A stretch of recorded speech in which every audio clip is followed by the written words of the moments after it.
Good morning to all of you. I hope कि आप लोग अच्छे होंगे। तो आज हम लोग कवर करेंगे 7 क्लास ज्योग्राफी का मोस्ट इम्पोर्टेंट क्वेश्चन, ताकि TRE 4 में एग्जाम में जो क्वेश्चन इंपॉर्टेंट है वो आ सके। ठीक है, तो हम लोग देख पा रहे हैं ज्योग्राफी का क्वेश्चन को हम लोग बुक के NCERT बुक को में लिखे इंपॉर्टेंट क्वेश्चन उसको पढ़ने का प्रयास करेंगे। तो देख पा रहे हैं हम लोग कि पहला टॉपिक जो है इसमें देखिए 7 क्लास का ज्योग्राफी में जैसे पर्यावरण से क्वेश्चन देखेंगे, और हमारी पृथ्वी के अंदर संरचना उसके बारे में देखेंगे, और हमारी बदलती पृथ्वी वायु, यानी कि 5 टॉपिक को कवर करने का प्रयास करेंगे। सारा चीज़ को पढ़ लिया, लेकिन इसका MCQ देखने का प्रयास करेंगे। क्या देखने का प्रयास करेंगे? MCQ, ताकि जो कल टेस्ट हुआ है इसका डिस्कस देखने का प्रयास करेंगे। तो आई होप कि हम लोग देख पा रहे होंगे, जानने का प्रयास करेंगे। चलिए स्टार्ट हो गया है। ठीक है, तो देख पा रहे होंगे NCERT 7 क्लास ज्योग्राफी। ठीक है, चैप्टर 1 to 5। और इसी तरह से आपको नेक्स्ट भी हो, या मतलब और वीडियो इसी तरह से रहे, इसके लिए आप लोग का जो भी नए जुड़े हुए हैं वो सब्सक्राइब कर लीजिए, चैनल को सब्सक्राइब कीजिए और लाइक कीजिए, और कमेंट में ज़रूर बताइएगा कि कैसा है क्वेश्चन। ठीक है, तो चलिए हम लोग स्टार्ट करते हैं। तो देखिए पहला क्वेश्चन है कि पृथ्वी की ठोस प्रपट्टी जो है, पृथ्वी के ठोस प्रपट्टी या कठोर परत को क्या कहते हैं? इसका पहला के आंसर बताइए क्या हो जाएगा। तो पहला के आंसर हो जाएगा आपको कौन सा हो जाएगा? तो स्थल मंडल हो जाएगा। कौन हो जाएगा? स्थल मंडल हो जाएगा, बॉल हो जाएगा। ठीक है, ये काम नहीं कर रहा है, खैर कोई बात नहीं, चलिए बॉल हो जाएगा, यानी कि स्थल मंडल हो जाएगा।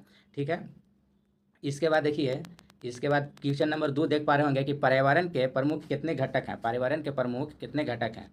पर्यावरण के प्रमुख कितने घटक होते हैं? तो 2 घटक होते हैं। कितने घटक होते हैं? 2 घटक होते हैं। कौन कौन होते हैं? पर्यावरण के 2 घटक कौन कौन होते हैं? तो एक प्राकृतिक होते हैं, एक प्राकृतिक और एक मानव निर्मित। एक प्राकृतिक, एक मानव निर्मित।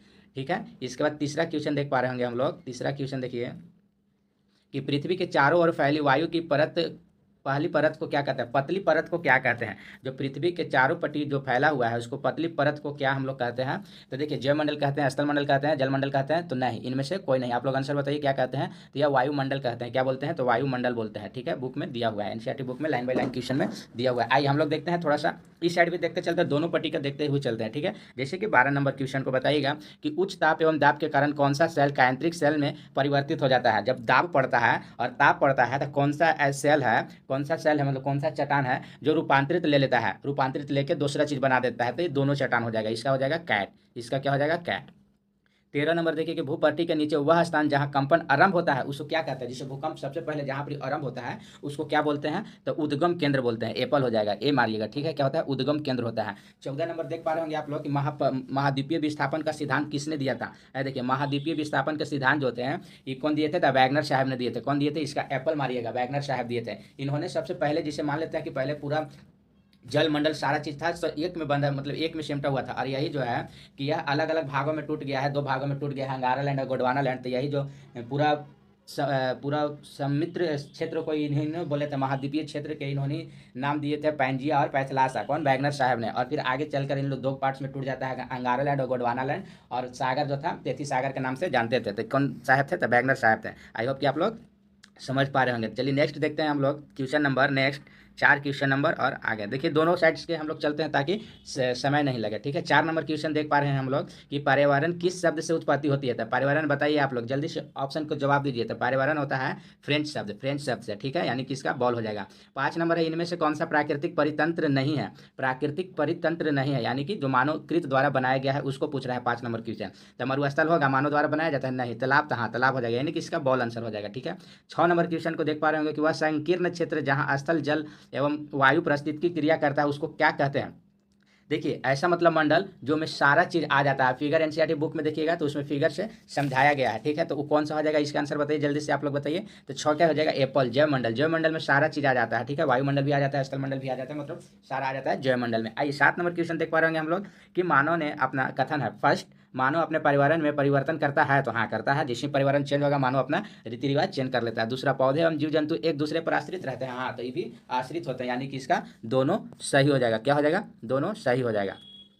चलिए देखिए इधर 15 नंबर देख पा रहे होंगे हम लोग कि पृथ्वी के आंतरिक भाग जिसे सीमा और शियाल कहते हैं यह कितना किलोमीटर तक फैला हुआ है। देखिए पृथ्वी के ऊपरी परत जो होता है जिसको भूपर्टी बोलते हैं वो दो भागों में बटा हुआ है। कितने भागों में बटा हुआ है? दो भागों में बटा गया है, एक सीमा और एक शियाल, एक सीमा और एक शियाल, सीमा और शियाल। ठीक है, तो वह कितना भागों में फैला हुआ है? तो 35 किलोमीटर, 35 किलोमीटर में फैला हुआ है। ठीक है, 35 किलो, यानी कि इसका हो जाएगा एप्पल आंसर। क्या हो जाएगा? एप्पल आंसर हो जाएगा। नेक्स्ट देखिए 16 नंबर, विश्व में सबसे ऊंचा जलप्रपात, विश्व में सबसे ऊंचा जलप्रपात कौन सा है? तो देखिए ये भी एनसीईआरटी में दिया हुआ है, विश्व के सबसे ऊंचा जलप्रपात जो है कि कैट हो जाएगा, एंजल जलप्रपात। क्या हो जाएगा? एंजल जलप्रपात। ठीक है, आइए 17 नंबर देखिए कि अमेरिका और कनाडा की सीमा पर कौन सा जलप्रपात है? अमेरिका और कनाडा की सीमा पर कौन सा जलप्रपात है? तो बताइए आप लोग जल्दी से, ए बॉल सी, यानी कि नियाग्रा, जिम्बाब्वे, एंजोल, कौन सा हो जाएगा? 17 नंबर के बताइए आप लोग। तो ये हो जाएगा नियाग्रा जलप्रपात। क्या हो जाएगा? नियाग्रा जलप्रपात हो जाएगा, यानी कि इसका एप्पल आंसर हो जाएगा। मिलाइएगा आप लोग भी, जो टेस्ट कल दे चुके हैं वो सब अपना क्वेश्चन को मिला लीजिएगा। 18 नंबर के देखिए कि विश्व के सबसे बड़े लोहेश का निक्षेप कहाँ पाया जाता है? तो लोहेश के मैदान मतलब क्या होता है? जो बालू द्वारा, सॉरी, जो मतलब हाँ बालू द्वारा जो निर्मित ध्वसलाकृति होता है उसको लोहेश का मैदान कहते हैं। जो विश्व के सबसे ज्यादा कहाँ है? तो चीन में है। कहाँ है? चीन में है। कहाँ है? चीन में है। चलिए अब आगे हम लोग देखते हैं 8 नंबर। देखिए चीन है इसका आंसर, चीन मार लीजिएगा। 8 नंबर क्या है कि देखिए विश्व का सबसे गहरी, विश्व के सबसे गहरी खान दक्षिण अफ्रीका में है तथा इसका गहराई लगभग कितना है? देखिए खोजा गया था। ठीक है, अब अभी तक जो है कि 6 किलोमीटर तक खोज चुका है दक्षिण अफ्रीका में, लेकिन सबसे इसका गहराई लगभग कितना है? अफ्रीका के गहराई लगभग 4 किलोमीटर है। इसका एप्पल हो जाएगा। ठीक है, 4 किलोमीटर। आगे देखिए 9 नंबर, पृथ्वी के आयतन के कितना प्रतिशत हिस्सा में पर्पट्टी पाया जाता है? तो देखिए पृथ्वी की आंतरिक संरचना जब हम लोग पढ़ेंगे इस तरह से, देखिए यहीं पर ही बता देते हैं। ये ऊपर वाला के क्या बोलते हैं? तो प्रॉपर्टी बोलते हैं। ई वाला के क्या बोलते हैं? बिचला वाला के मेंटल बोलते हैं। 3 भागों में बांटा गया, पहला, दूसरा, तीसरा, इसको कोर बोलते हैं। ठीक है, देखिएगा तो यही जो है ऊपरी प्रॉपर्टी जो है कितना परसेंट में है? तो 1% में है। कितना परसेंट में? 1% में। मेंटल कितना परसेंट में है? तो 84% में है, 84% में है। फिर कोर कितना प्रतिशत में है? तो 15% में। ये क्वेश्चन पूछता है, याद रखिएगा आप लोग। कोर कितना? 15, और मेंटल कितना? 84, और 1% में क्या है? तो हमारा प्रॉपर्टी है। क्या है? हमारा प्रॉपर्टी है। ठीक है, तो आई होप कि आप लोग के समझ में आया होगा। तो इसका आंसर कितना हो जाएगा? तो डॉग हो जाएगा। कितना हो जाएगा? डॉग हो जाएगा। ठीक है, 10 नंबर, पृथ्वी की त्रिज्या लगभग कितना किलोमीटर होता है? ये भी एनसीईआरटी में दिया हुआ है, एकदम याद कर लीजिएगा। पृथ्वी की त्रिज्या 6371 होता है, 6371 किलोमीटर। ठीक है, इसका एप्पल हो जाएगा। कौन सा हो जाएगा? एप्पल आंसर हो जाएगा। कौन सा? एप्पल ना, कौन सा हो जाएगा? एप्पल। चलिए 11 नंबर देखिए कि महाद्वीपीय प्रपट्टी किस चट्टान से बना होता है?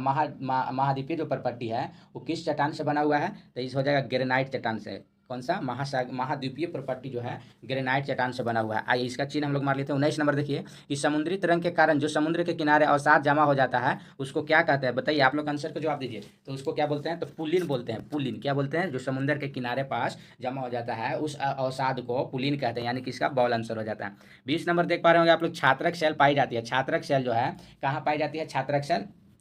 तो छात्रक सेल जो है, छात्रक सेल मतलब क्या होता है? जो बालू द्वारा मतलब बनता है। जिसे मान लेते हैं कि जैसे इसका आंसर हो जाएगा एप्पल, यानी कि रेगिस्तान। जिसे छात्रक सेल देखिएगा ना, रेगिस्तान में पूरा बालू के जैसे डिजाइन जैसे होता है उस तरह से बना हुआ रहता है। ठीक है, नेक्स्ट देखिए 21 नंबर, पृथ्वी के आकस्मिक गति के कारण कौन सा घटना होती है? मतलब आकस्मिक गति मतलब कहने का मतलब ना अचानक, अचानक जो है कौन सा घटना हो सकता है? वलन, बाढ़कृत या ज्वालामुखी। तो 21 नंबर के आप लोग बताइएगा। तो इसका हो जाएगा कैट। क्या हो जाएगा? कैट, यानी कि ज्वालामुखी। चलिए आगे देखते हैं हम लोग। 11 हो गया, 11 के बाद देखते हैं 22 देखते हैं।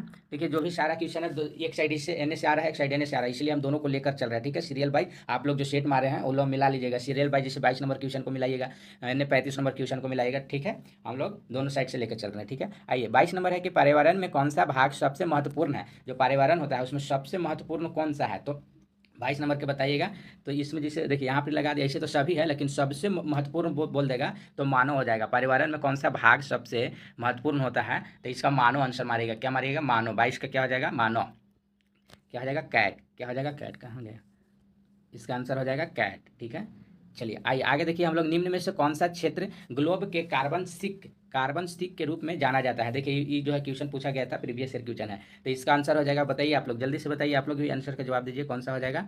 तो इसका हो जाएगा बॉल। क्या हो जाएगा? बॉल। उष्ण कटिबंधीय वर्षावन। आगे देखिए 24 नंबर क्वेश्चन है कि क्षोभ मंडल की औसत ऊंचाई कितना? VVI question. क्षोभ मंडल की ऊंचाई कितना होता है? तो औसत पूछेगा तो 13 किलोमीटर। क्या औसत पूछेगा? तो 13 किलोमीटर, और ऐसे बिना औसत के पूछेगा तो 18 किलोमीटर ना, लेकिन यहाँ औसत लगा दिया है तो 13 किलोमीटर हो जाता है। ठीक है, आगे देखिए, पर्यावरणीय असंतुलन का प्रमुख कारण क्या है? पर्यावरणीय असंतुलन, यानी कि देखिए इस क्वेश्चन में सभी लोग का गड़बड़ मतलब कन्फ्यूज था। तो यहाँ देखिए कह रहा है कि पर्यावरण जो है कि असंतुलन कब हो जाएगा, इसका प्रमुख कारण क्या है? मान लेते हैं कि पर्यावरण में किसी तरह से घटना घटता है तो वो गड़बड़ा जाएगा, तो इसी इसका प्रमुख कारण हो जाएगा प्रदूषण। क्या हो जाएगा? प्रदूषण। प्रमुख लग गया इसलिए प्रदूषण हो जाएगा, ऐसे तो सभी है लेकिन प्रमुख लगा हुआ है इसमें, इसलिए इसका आंसर बॉल हो जाएगा। आइए 35 नंबर देखिए कि पृथ्वी के अंदर क्या, पृथ्वी के अंदर मैग्मा के जमने में बचने वाली चट्टानों को क्या कहा जाता है? तो तलछट्टी चट्टान कहा जाता है, यानी कि इसका हो जाएगा एप्पल आंसर। क्या हो जाएगा? एप्पल हो जाएगा। 36 नंबर देखिए, निम्नलिखित में से किस भूकंपीय तरंग की गति अनुप्रस्थ होती है?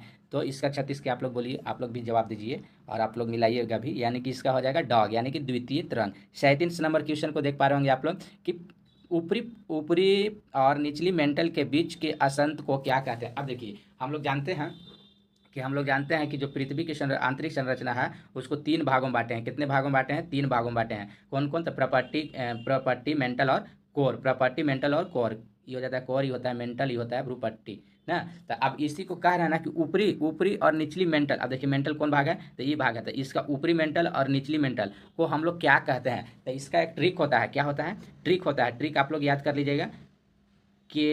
देखिए KUMAR, कुमार, कुमार JL ना, कुमार JL। तो कुमार JL पूरा नहीं याद करना है, इसमें से यू के काट देना, मतलब एक अक्षर को एक एक के बाद एक को काट देना है, एक के काट देना है, कुमार को काट देना है। गिजी मिजी हो गया तो हम फ्रेश से लिखने का प्रयास कर रहे हैं।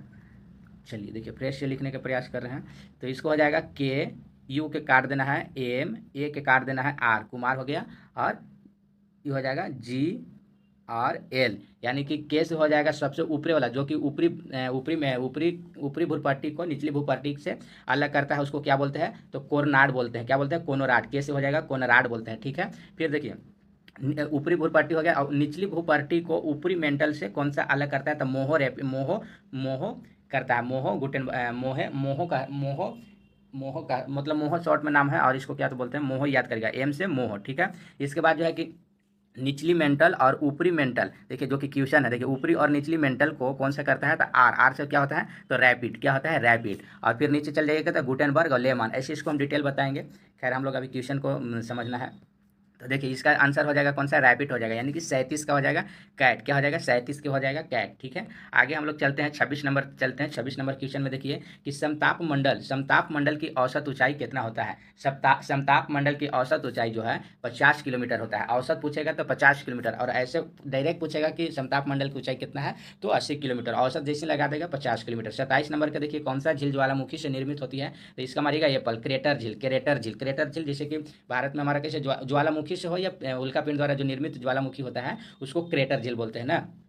जैसे मान लेते हैं, अब इसका निर्माण कैसे होता है? जैसे ज्वालामुखी इस तरह से इसे फटता है, इस तरह से इसे जम गया, जम के इस तरह से बना देता है, इसी में जल फंस जाता है, इसी को क्रेटर झील के नाम से हम लोग जानते हैं ना। चलिए आइए आगे देखते हैं हम लोग कि 28 नंबर क्वेश्चन है। 28 नंबर क्वेश्चन क्या है? भूकंप तरंग कहाँ अधिक हानिकारक होता है? देखिए भूकंप जो है, भूकंप तो स्टार्ट होता है केंद्र से, लेकिन सबसे ज़्यादा हानिकारक होता है ईपी सेंटर पर, यानी कि उप केंद्र पर, यानी कि कहाँ पर होता है? उप केंद्र पर। 28 के पहले, यानी कि उप केंद्र, इसी को ईपी सेंटर बोलते हैं। सबसे ज़्यादा क्षतिपति वहीं पर ही होता है। जैसे कि चलिए आगे हम लोग 29 नंबर क्वेश्चन देख रहे हैं। वायुमंडल में नाइट्रोजन कितना प्रतिशत होता है? तो सबको पता है 78%, कैट मारिएगा, ठीक है। और 30 नंबर है, निम्न में से जलप्रपात का उदाहरण क्या है? तो देखिए इसमें भी सबके डाउट था, तो जलप्रपात के उदाहरण क्या होता है? तो इसका हो जाएगा अपर्दन हो जाएगा। क्या हो जाएगा? इसका हो जाएगा अपर्दन। अब अपर्दन कैसे होगा? यहाँ पर कन्फ्यूज है ना, अपर्दन कैसे होगा? तो देखिए अपर्दन बता रहे हैं कैसे होगा इसे। देखिए मान लेते हैं कि किसी ढाल से यहाँ से इसे जल उतर रहा है। क्या हो रहा है? जल उतर रहा है। जल उतरते उतरते क्या होता है ना कि एक यहाँ से कटाव होता है। क्या होता है? कटाव होता है। और यही काट कर देखिए जल गिरना स्टार्ट हो रहा है। यहाँ पर ही देखिए, यहाँ पर जल जो है कि गिर रहा है, ठीक है। लेकिन एक समय ऐसा होगा कि यह धीरे धीरे काट के छोटा कर देगा, और जल गिरना शुरू हो जाएगा यहाँ से। कहाँ से? यहाँ से। और यहाँ पर जो है कि यह जल गिरना स्टार्ट हो जाएगा। तो देखिए यही जो है कि यहाँ पर जो बना, ये क्या बने? जलप्रपात का निर्माण कर दिया। अब यहाँ पर पानी आ रहा है? नहीं आ रहा है। जिससे कि यहाँ पर अब गिर रहते हैं ना, आ जा रहा है, जल यहाँ फंस चुका है। तो यही जलप्रपात के निर्माण बोलिए, चाहे झील का निर्माण बोलिए, इसी को बोलते हैं जलप्रपात या झील, यानी कि अपर्दन द्वारा बना झील। आई होप कि आप लोग समझ पा रहे होंगे, न तो इसको क्लास में समझाने का प्रयास करेंगे। नेक्स्ट देखिए हम लोग 31 नंबर क्वेश्चन है कि वर्षा। देखिए यहाँ पर थोड़ा सा गलत लिखा गया है, ऊर्जा लिखा गया है, लेकिन यहाँ पर क्या होगा? वर्षा। वर्षा मुख्य रूप से कितने प्रकार के होते हैं? 31 नंबर क्वेश्चन जो है, वर्षा मुख्य रूप से कितने प्रकार के होते हैं? तो वर्षा मुख्य रूप से 3 प्रकार के होते हैं, ठीक है।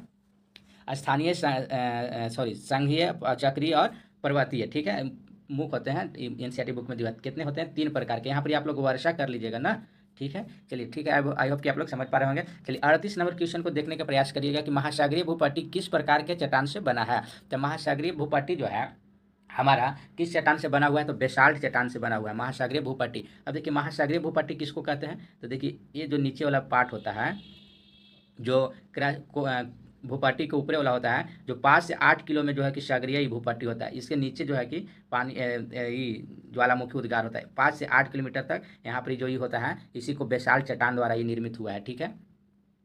चलिए आगे क्वेश्चन को पढ़ने का प्रयास हम लोग करेंगे 39 नंबर कि बाहरी क्रोड और आंतरिक क्रोड के बीच असंतुलित को क्या कहते हैं। देखिए फिर आ गया बाहरी क्रोड और आंतरिक। तो यहाँ से हम लोग देखें उसी प्रकार से फिर देख लेंगे कि बाहरी कोर, तो कोर हम लोग चल जाएंगे पहले सबसे नीचे, ठीक है। तो सबसे नीचे वाला ऊपरी भाग को ऊपरी कोर कहते हैं, तो बाहरी कोर हो गया। और आंतरिक कोर और निचली कोर यानी कि सबसे नीचे, तो सबसे नीचे हम लोग ट्रिक क्या हम लोग जाने थे, हम लोग ट्रिक क्या जाने थे? तो के यू के छोड़ दिए थे एम, ए के छोड़ दिए थे आर और जी एल। तो सबसे लास्ट वाला कौन हो जाएगा? तो एल से लेहमान। तो इसका आंसर क्या हो जाएगा? लेहमान, यानी कि 39 के कैट। आई होप कि आप लोग समझ पा रहे होंगे। ट्रिक के माध्यम से याद कर लीजिए, के यू एम आर है तो उसमें से एक एक अक्षर को हटा देना है, बाकी जी एल और इल सीरियल से एक सजा दीजिए, एक टेबल बना दीजिए ताकि माइंड में छप जाएगा आप लोग के भी, ठीक है। 40 नंबर देखने का प्रयास करेंगे। महाद्वीपीय भूपट्टी किस प्रकार की चट्टान से बनी है?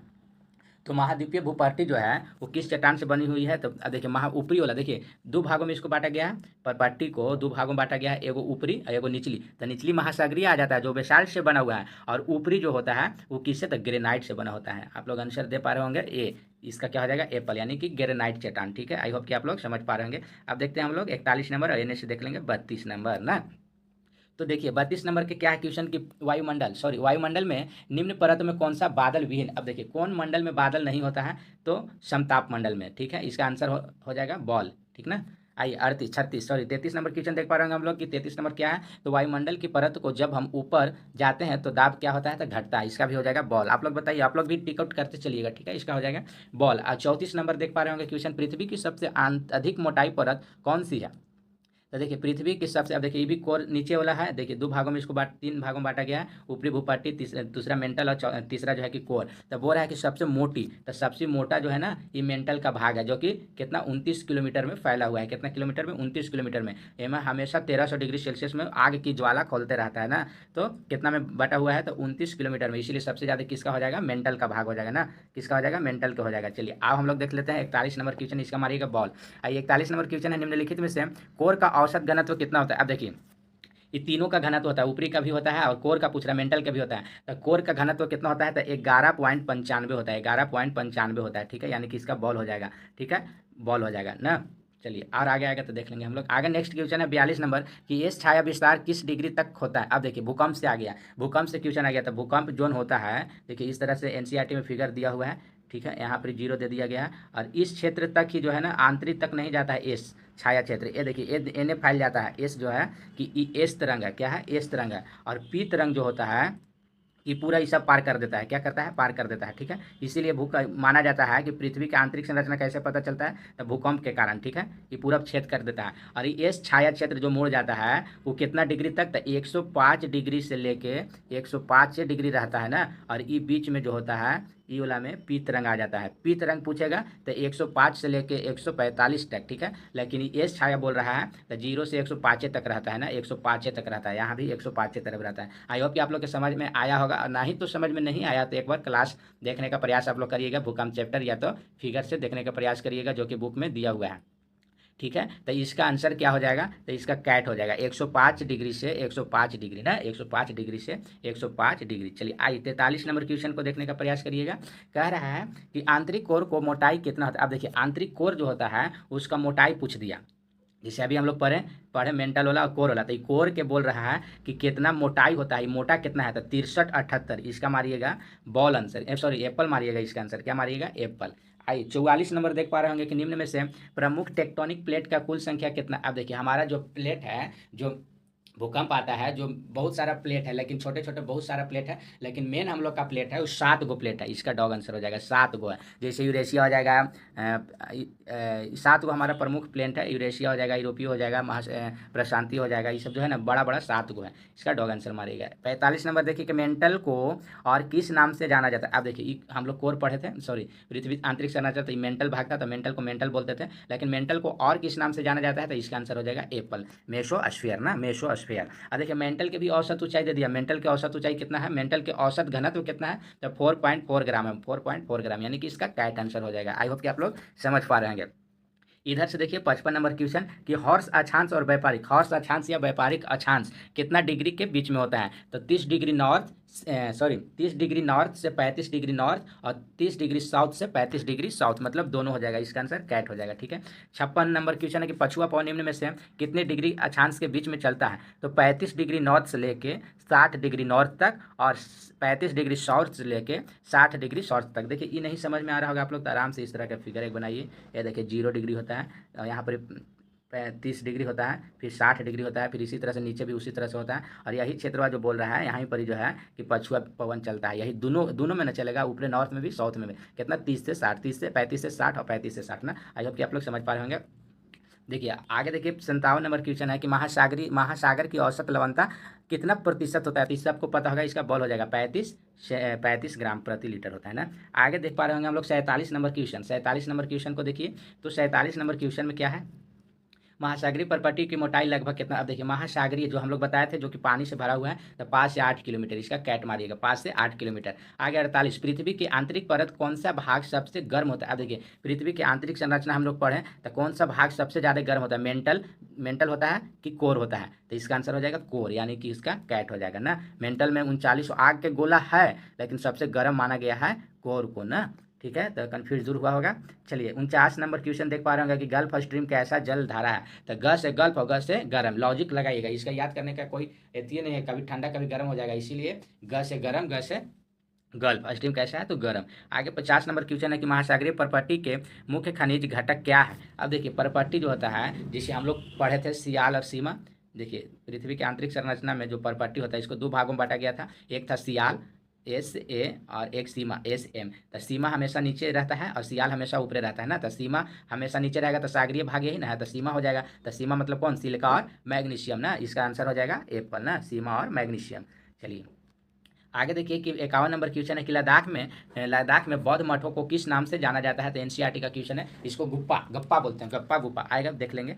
चलिए 58 नंबर क्वेश्चन देखिए कि इजराइल में मृत सागर की लवणता कितना डिग्री प्रति ग्राम होता है। देखिए सब जगह होता है 35 ग्राम, ठीक है, लेकिन इजराइल के है झील, इजराइल में जो मृत सागर है उसका लवणता होता है 45 ग्राम। ये NCERT में दिया हुआ है, इसलिए इसको याद करने का आप लोग प्रयास करिएगा। 59 का देखिएगा कि विश्व जल दिवस कब मनाया जाता है, ये सबको पता होगा 22 मार्च। आगे देखिए 60 नंबर का कि 2004 के सुनामी से भारत के अंडमान निकोबार द्वीप से कौन सा द्वीप जो है डूब गया। देखिए 2004 में क्या हुआ था, भूकंप आया था, सॉरी सुनामी आया था, जो कि एक द्वीप जो हमारा था वो डूब गया था, लेकिन अभी भी डूबा हुआ है। कौन सा था तो ग्रेट निकोबार था कि पोर्ट ब्लेयर, तो नहीं, ये हो जाएगा आपको इंदिरा पॉइंट। कौन हो जाएगा, इंदिरा पॉइंट, जो कि भारत के सबसे दक्षिणतम बिंदु है, जो कि अभी डूब चुके के कगार पर है। 61 नंबर क्वेश्चन देख पा रहे होंगे आप लोग कि ज्वार भाटा दिन में लगभग कितने बार आता है तो दिन में 2 बार आता है। ज्वार भाटा आप लोग समझ पा रहे होंगे कि किसके कारण आता है तो पृथ्वी और चंद्रमा के गुरुत्वाकर्षण के कारण आता है ना।